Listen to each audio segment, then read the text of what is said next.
Well, a new study shows employers don't value college degrees like they used to. Instead, they're turning to workers who bring skill and experience over education. So 91% of employers overwhelmingly responded no when asked if colleges and universities are graduating students today with relevant skills.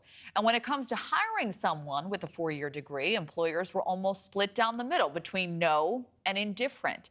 Some employers argue to start teaching skills in high school, while others believe a degree is used to enhance the skills you already have. Here with us now is Andrew Challenger, Senior Vice President of Outplacement and Executive Coaching Firm Challenger Gray and Christmas Incorporated. Andrew, it's great to have you. So what do you see as the biggest factors contributing to these answers? You know, we highlighted some employers saying skills taught in college aren't relevant to the workforce. What do you make of those responses? Yeah, I will say that there are still plenty of jobs that do require a four-year degree. It's still a common thing to see companies put on a job description or as a hard and fast requirement for a role.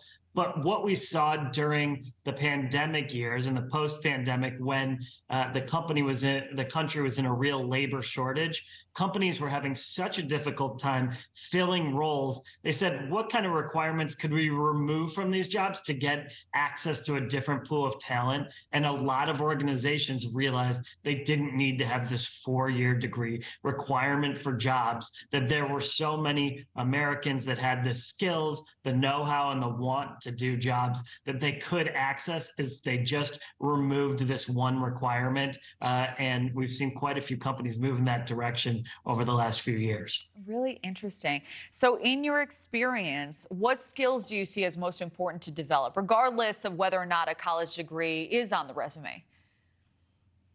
Yeah, I mean, each individual job is going to have requirements that the employee could do some specific skills. A college degree is often in replace, just a way for a company to screen that this person has jumped through some hoops, that they have some social skills, they have this ability to move forward in the world. But today, lots of jobs have specific tests. We're seeing companies do this for tech roles, people that are programmers, where they can say, if you can pass this test, we know you'll be able to go do the job, regardless if you have the degree or not. Companies are starting to come up with more and more ways to do that so that they can remove that kind of blanket requirement that they've had so often in the past. Well, it's likely good news to some who may not be able to afford a college degree. Really interesting conversation. Andrew Challenger, thank you. Thank you for watching. Go to newsnationnow.com to find NewsNation on your television provider. And don't forget to click the red subscribe button below to get more of NewsNation's fact-driven, unbiased coverage.